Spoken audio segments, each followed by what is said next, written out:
अस्सलाम वालेकुम नाज़रीन, आदाब। आप सभी को हमारी तरफ से खुलूस भरा सलाम आप तक पहुँचे। जम्मू कश्मीर दुनिया भर में देखने वाले तमाम नाज़रीन तक प्रोग्राम मुद्दे में आप सभी का इस्तकबाल है।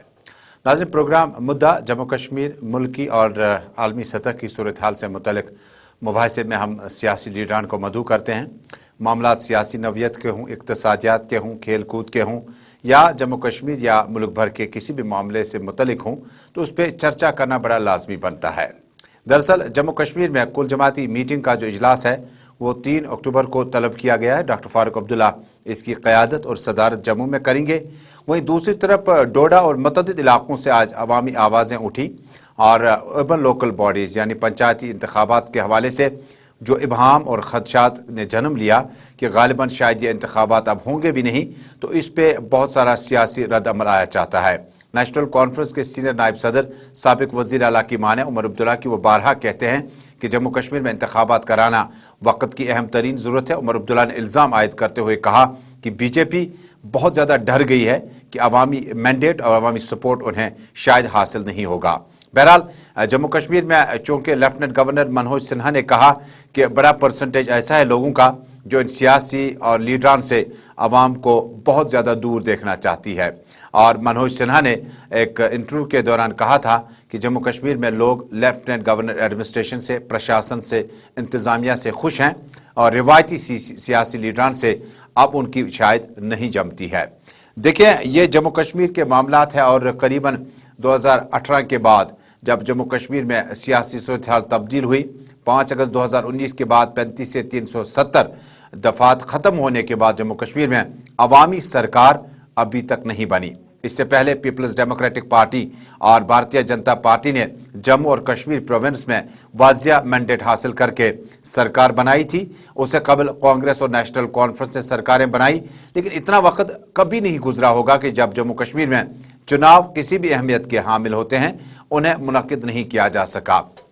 अब चुनावों के साथ साथ इंडिया गठबंधन कुल जमाती मीटिंग का इजलास जम्मू में तलब किया गया है। इसके गालिबन क्या माने हैं और क्या अब जम्मू से ही जो कुल जमाती या जिन्हें किसी वक्त में दूसरा नाम भी देकर जो तरतीब दी गई थी तंजीमों की, उन्होंने जम्मू से अपना सियासी रुख अपना थोड़ा सा तेज़ किया हुआ है। मामलात और भी है। मैं इस्तकबाल करूँगा अपने प्रोग्राम में पीपल्स डेमोक्रेटिक पार्टी के नौजवान लीडर और तर्जुमान ताहिर सईद साहब का, जो कि सहाफ़ी भी रह चुके हैं। जम्मू कश्मीर के मारूफ और मकबूल सहाफ़ियों में इनका शुमार किया जाता है। उर्दू और अंग्रेज़ी सहाफ़त और कश्मीरी सहाफ़त को उन्होंने अपनी ज़िंदगी के खूबसूरत 15 साल दिए और उसके बाद सियासी उफ़क़ पे आए। अभिजीत जसरोटिया ये भी जम्मू कश्मीर में सियासी उफ़क़ में उस वक़्त आए जब जम्मू कश्मीर में नौजवान पौध को सियासत की तरफ लाने के लिए सियासी लीडरान, जिनमें पहल की पीपल्स डेमोक्रेटिक पार्टी ने नौजवानों को सियासी मेन स्ट्रीम पार्टियों में लाने की, और भारतीय जनता पार्टी का जब वसी जाल जम्मू कश्मीर में बिछाया गया, अभिजीत जसरोटिया ने भारतीय जनता पार्टी में तर्जुमान की और एक नौजवान हैसियत लीडर की हैसियत से अपना रोल अदा कर रहे हैं। पहले ताहिर सईद आपके पास आना चाहूँगा। आपका बहुत बहुत इस्तकबाल है कि आपने गुलिस्तान न्यूज़ नेटवर्क के लिए अपना टाइम निकाला। मुझे बताएं कि जम्मू कश्मीर में ये इजलास जो है ये कश्मीर के बजाय जम्मू में होने जा रहा है, जिसकी सदारत जो है, क़यादत जो है डॉक्टर फारूक अब्दुल्ला आज खुद करेंगे। ताहिर साहब अपना आप जो फ़ोन है उसको रोटेट करें, तब तक अभिजीत जसरोटे के पास जाऊंगा। ताहिर साहब, आपकी आवाज़ अब आने लगी। किस तरह से आप जम्मू में इस मीटिंग को देखते हैं? मामलात हैं जिन पर तमाम सियासी जमातें जो हैं, बीजेपी और बीजेपी की जो चंद बी टीम जहां पे हैं, उनको छोड़कर जितनी भी सियासी जमातें हैं वो एक सतह पर हैं। जिनमें से एक बात ये भी है कि जम्मू कश्मीर में जो है जमहूरियत का बहाल करना कितना जरूरी है। मुझे तजुमुल साहब 2019 में बीजेपी के उत्तर प्रदेश के एक एमपी का एक स्टेटमेंट याद आ रहा है। उन्होंने कहा था कि अगर 2019 में और 24 में बीजेपी और मोदी साहब की सरकार फिर आती है तो उसके बाद मुल्क में कभी चुनाव कराने की जरूरत नहीं है, उसके बाद चुनाव जो है चुनाव का सिलसिला बंद हो जाएगा। तो बीजेपी ने ऑलरेडी जम्मू कश्मीर को एज ए तजुर्बागाह के तौर पर, वो एज ए लेबोरेटरी के तौर पर इस्तेमाल कर रहे हैं, और इसका आगाज उन्होंने किया 2019 के बाद पहले ही जब 2019 में इन्होंने पार्लियामेंट के चुनाव करवाए, हमने उस वक्त भी सवाल किया था जी कि अगर पार्लियामेंट के चुनाव कराने के लिए आपके पास हालात मौजूद हैं तो असेंबली के चुनाव कराने में आपको क्या दिक्कत पेश आ रही है। उस वक्त भी हमारे सवाल का जवाब नहीं दिया गया था, लेकिन हमने उस वक्त भी कहा था कि हमें नीयत पे शक है कि कुछ न कुछ गड़बड़ होने वाली है। उसके बाद 2019 और अगस्त 2019 का एक सान्या पेश आया, एक सियासी सान्या पेश आया, जब जम्मू कश्मीर के लोगों से उनकी शिनाख्त और उनके जब जो एक अटैक था, जो मैं समझता हूँ जम्मू कश्मीर के लोगों की इज्जत नफ्स पर एक अटैक था जो 5 अगस्त 2019 को हुआ। उसके बाद जो है ये बार बार ये तजम्मुल साहब ये कहा करते थे कि हमने जी जम्मू कश्मीर में पंचायती राज सिस्टम को नाफिज किया, हमने जी अर्बन लोकल बॉडीज के चुनाव करवाए। अब जबकि अर्बन लोकल बॉडीज और पंचायत के चुनाव भी अब नजदीक आ रहे हैं, तो जो खबरें जो आ रही हैं, जो न्यूज़पेपर्स के जो रिपोर्ट्स है और जो कल बीजेपी के लीडर्स को दिल्ली भी तलब किया गया था, उसके बाद जो सूरत हाल बनी हुई है, तो उससे ये खदशा जाहिर हो रहा है कि शायद ये अर्बन लोकल बॉडीज और पंचायती इलेक्शन के भी चुनाव ना कराएं, क्योंकि मैंने कहा कि जम्मू कश्मीर को एक तजुर्बागाह के तौर पर इस्तेमाल किया जा रहा है। अब शुरुआत यहाँ से होगी, उसके बाद पूरे मुल्क में इस मॉडल को नाफिज किया जाएगा। क्या अभिजीत, मेरी आवाज आप तक पहुंच रही है? अभिजीत जसरोटिया जी, क्या ये तजुर्बा, ये जो आप उत्तर प्रदेश और बाकी जगहों में जिस तरह से ताहिर सईद का इल्जाम है, क्या जम्मू कश्मीर को इसी तरह से अवामी नुमाइंदों के बगैर रहना होगा? जम्मू कश्मीर में देखिए जिस तरह भी आप, चूंकि मामला कई एक सुप्रीम कोर्ट में है, हदबंदी कमीशन ने अपना काम मुकम्मल किया और उसके बाद जो डिलिमिटेशन वार्ड्स की है वो तरतीब देना तकरीबन तय था, तो क्या हम माने कि जम्मू कश्मीर को लेफ्टिनेंट गवर्नर और मरकजी वजीर दाखिला के ही हवाले किया जाएगा? और क्या बीजेपी इससे खुश है, क्योंकि आप भी खुद एक कॉन्स्टिट्यूंसी को रिप्रेजेंट करते हैं, आपका भी इलाका है, आप भी सुबह जाते हैं, शाम को टेलीविजन डिबेट में बैठते हैं, लोग क्या कहते हैं, वो भी इंतखाब मांगते हैं? देखिए, तो जम्मू साहब, अगर मैं आपसे बात करूं तो मुझे लगता है कि जिस तरह से ये हर एक चीज में अपनी राय व्यक्त करते हैं, खैर राय तो व्यक्त कर सकते हैं, डेमोक्रेटिक कंट्री है, इन्हें कहीं से इंफॉर्मेशन होगी कि चुनाव नहीं होने वाले या होने वाले हैं, लेकिन हमारे पास अभी तक ऐसी कोई इंफॉर्मेशन है नहीं है, क्योंकि हमारा ये मानना है कि इलेक्शन कमीशन एक इंडिपेंडेंट बॉडी है और ये डिसीजन लेना उनका काम है, कब चुनाव होने हैं कब नहीं होने हैं ये वही डिसाइड करेंगे। अब चुनावों के संदर्भ में अगर मैं बात करूं तो मैं इनकी पार्टी से जरूर पूछना चाहूंगा कि ऐसा आपके साथ क्या हुआ था कि आपने जब 5 अगस्त 2019 के बाद यहां पर पॉलिटिकल सिस्टम प्रॉपर्ली रिस्टोर किया गया और हमारे को 370 की बेड़ियों से निजात मिली, तो आपने क्यों पंच, सरपंच और बीडीसी के चुनावों से क्यों बहिष्कार किया था? आपके मन में ऐसी कौन सी परेशानी थी? क्या आप नहीं चाहते थे किसी गांव से कोई पंच बने, सरपंच बने या बीडीसी बने किसी टाउन से और वो फिर आगे आए और आए तो मुख्यमंत्री बने? तो क्या आपकी मंशा क्या थी इसके पीछे, जरा वो जरूर बताएं। जसरोटिया जी, तो क्या इसी का बदला लेंगे आप कि आपने बाइकआउट किया तो हम फिलहाल कराएंगे ही नहीं? देखिए, मैं ये करना, ये डिसाइड करना मेरा काम नहीं है। इनकी पार्टी किसी तरह से अगर असम्पशन लगा सकती है तो उन तक लगा सकती है, लेकिन ये तो आप काम तो जो करना जम्मू है, कश्मीर ये में इलेक्शन भारतीय कमीशन का जनता पार्टी जो है वो एक पॉलिटिकल ऑर्गेनाइजेशन, ये कोई ट्रेडर पार्टी नहीं है, ये कोई इस तरह की कोई कैपिटलिस्टों की पार्टी तो नहीं है। ये तो भीमराव जी अंबेडकर से लेकर मौजूदा वक्त तक जमहूरियत और आइन की पासदारी करती आई है। इस पार्टी ने बड़े मुश्किल वक्त गुजारा है जब कांग्रेस ने पूरे मुल्क में हुक्मरानी पे हुक्मरानियां की है।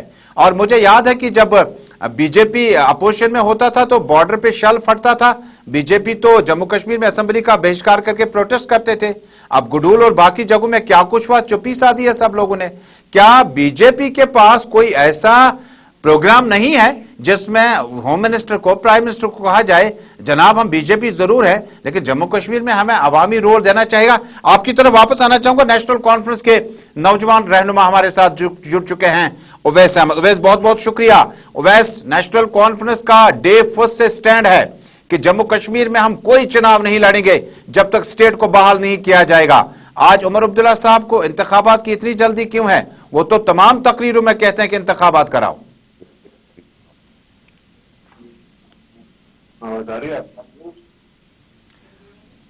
उवैस, मेरी आवाज आप तक पहुंच रही है? ताहिर साहब, ये जो गुपकार गठबंधन के बाद जम्मू में मीटिंग होने जा रही है, जम्मू ही क्यों आपने कैपिटल बनाया?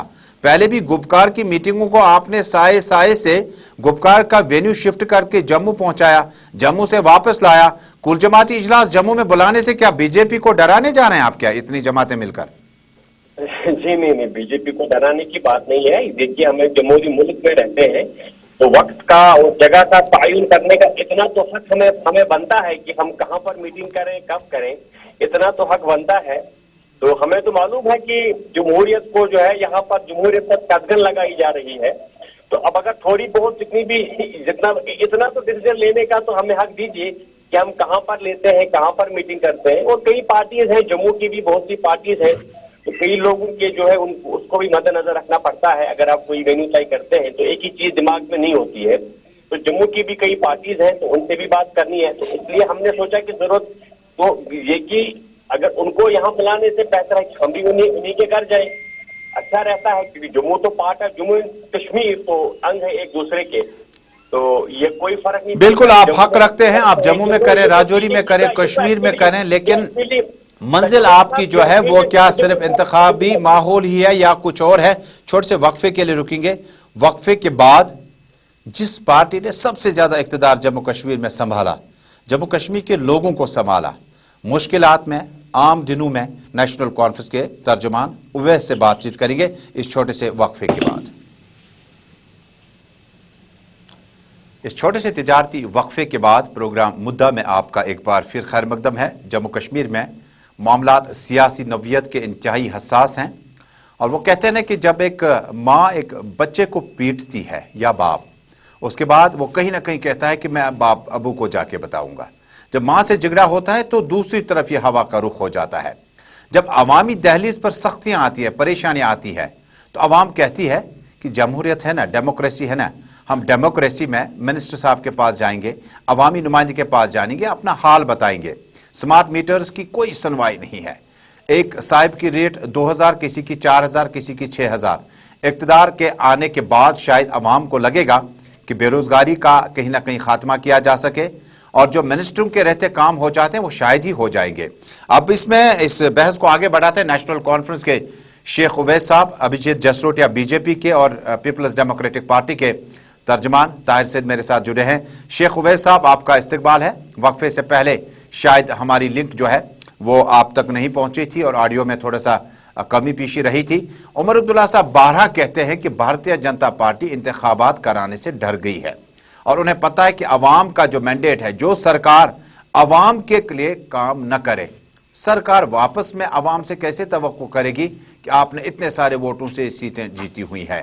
तो क्या नेशनल कॉन्फ्रेंस ने 370-35 के खात्मे के बाद जो बहिष्कार किया था, बड़ा वैलिड पॉइंट बताया जसरोटिया साहब ने कि आपने उस वक्त आपने बाइकॉट स्टे अवे की बात की थी। आज इंतखाबात के लिए उमर अब्दुल्ला साहब कहते हैं कि हम भीख नहीं मांगेंगे, लेकिन बीजेपी और बाकी पार्टियां डर रही हैं। क्या ओवर कॉन्फ्रेंस है नेशनल कॉन्फ्रेंस में? यहां तो आपके मध्य मुकाबले अभी 7 पार्टियां लॉन्च हो चुकी है। इतना ओवर कॉन्फिडेंस है या एतमाद है वैसा? नहीं, पहले तो मैं आपका आदाब करना चाहता हूँ, शुक्रिया करना चाहता हूँ कि like called me on your show. रही बात उमर साहब की लाइक जिसमें आप कह रहे हैं कि उमर साहब कह रहे हैं कि बीजेपी जो है कि इलेक्शन से डर रहे हैं, ये उससे कहीं पर ये बात है कि लाइक मुझे समझ नहीं आ रहा है कि हम जिस भारत देश में रहते थे, अभी रहते थे या रहते हैं? थे। I would want to go to the past. It's a past now.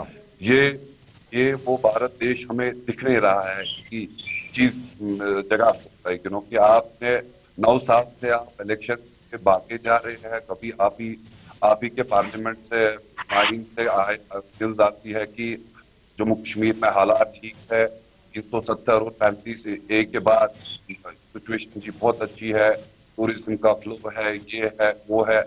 आप ही पार्लियामेंट के आइन से ये चीजें जो हमारे ऑनरेबल होम मिनिस्टर है वो वहां से बोलते हैं कि अभी ये समझ नहीं आ रहा है कि हमें 9 साल से कि लाइक कुछ डेमोक्रेसी जो मैंने कहा जिस देश के बारे में, जिस देश में, जिस भारत में हम रहते थे, वो भारत आज मुझे समझ नहीं आ रहा है। जसरोटिया साहब, आप जवाब दीजिएगा ना, ये भारत में रहते थे, उस भारत के साथ जो जमहूरी तर्ज अमल पर मुल्क को और स्टेट्स को मिलाती थी, और नेशनल कॉन्फ्रेंस को बहुत ज्यादा गिला शिकवा है कि थे के बाद उन्हें है तक वापस लाने के लिए कोशिशें की जा रही हैं क्या? देखिए अगर मैं तजमुल साहब आपसे बड़ी क्लियरली बात करूं जी तो ये कभी भारत देश में रहते ही नहीं थे, ये तो हमेशा हवा में रहते थे। 87 के बाद यहाँ पर जिस हिसाब के हालात बने और यहाँ पर पीछे कश्मीर में खून खराबा हो रहा था, ये फिर हवा में उड़ते उड़ते लंदन पहुंच गए। ये कभी रहे नहीं इस धरती पे, तो कभी रहे नहीं, हमेशा हवा में रहे। इसी के कारण शायद ये हो गया। एनसीपी की फुल फॉर्म देखें तो इस समय नेशनली कंफ्यूज पार्टी बन चुकी है कि उमर साहब कहते हैं पाकिस्तान से बात नहीं करनी, फारूक साहब कहते हैं पाकिस्तान से बात कर रही हैं। चुनावों के समय पे उमर साहब ने कहा था चुनाव लड़ लेते हैं, फारूक साहब ने कहा था चुनाव उवैस साहब ये कुछ खुद वैलिड कंफ्यूज पॉइंट है, बताने जा रहे हैं। उवैस साहब, शेख साहब प्लीज। खुद कंफ्यूज हैं ये लोग, इन्हें अभी यही समझ नहीं आ रहा कि हम करें तो क्या करें। ये आज आप इनकी दिक्कत एक चीज को समझिए, कभी गुटकार अलायंस का पार्ट है, कभी हम पार्ट नहीं है। शेख उवैस साहब जवाब देंगे। जसरोटे साहब, शेख उवैस साहब बड़े सब्र तहम्मुल से आपको सुन रहे हैं और काफी देर बाद शो में शामिल हुए। शेख साहब प्लीज कंटिन्यू करें। वेरी अनफॉर्चुनेट, यही तो देश में हो रहा है कि आप इलेक्शन को लेकर सवाल कर रहे हैं। ये जी उमर साहब लंदन चले गए, उमर साहब जापान चले गए। अरे यार, ये न्यूज है, ये देश में नहीं रहती है कि you guys have an international policies like आप बाहर इंटरनेशनल फंड्स पे खान का देश का नाम खराब कर रहे हैं। 9 साल से आप जवाब दीजिए कि आपने आप इलेक्शन से क्यों भाग रहे हैं। ये मैं जवाब दूं। नहीं, पहले ताहिर साहब की तरफ जाऊंगा। ताहिर साहब, नेशनल कॉन्फ्रेंस ने बड़ा वैलिड पॉइंट बताया कि जिस देश में रहते थे, यानी जिस देश में गंगा बहती थी, क्या गंगा अभी उसी मुल्क में बह रही है या आपका मौक़िफ़ भी बिल्कुल मुख्तलिफ है? ताहिर साहब, हमारे जो एक्स-पीएम से हमारे जो लोग थे, मदद बन रखा, आप लोगों ने इंटरनेशनल, आप लोग अभी जब आप लोगों को जवाब देना है, आप लोगों के पास आंसर नहीं है कि उमर साहब जी लंदन क्यों गए। उवैस साहब, ताहिर साहब जवाब देंगे। ताहिर साहब, जिस देश में गंगा बहती थी या बहती है अभी भी? ताहिर साहब से सवाल पूछा कि उनको जवाब दे रहे तो मैं भी दूंगा आपको। ताहिर साहब प्लीज, फिर जसरोटे साहब के पास। ताहिर साहब प्लीज। भाई बड़े अच्छे से डिबेट चलाते हैं, सबको टाइम देते हैं, आपको भी टाइम मिलेगा। आप एतमाद से बात करें, अपना वक्त पूरा ले लेंगे आप, कोई जल्दबाजी नहीं, कोई शोर शराबा नहीं। ताहिर साहब, जिस देश में गंगा बहती थी है या है अभी?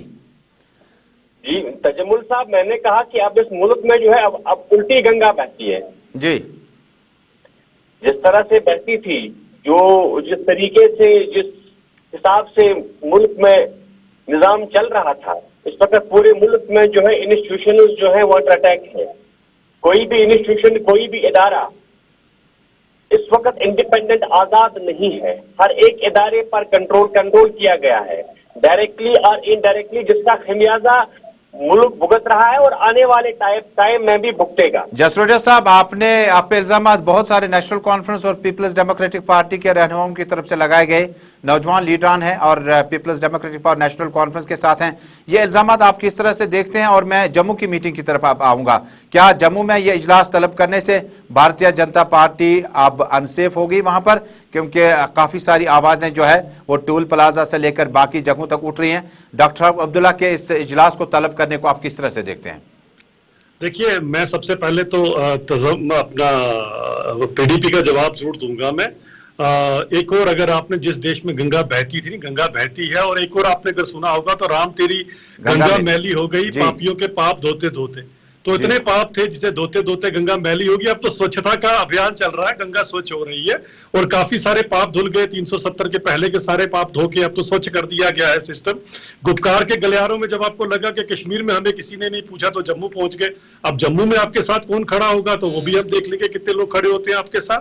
रही बात चुनावों की बात, अगर आप करते हैं तो चुनाव जरूर हो गए। 3 टायर सिस्टम जो 60 साल आपने रिस्टोर नहीं किया था, वो हम ही ने कर दिखाया।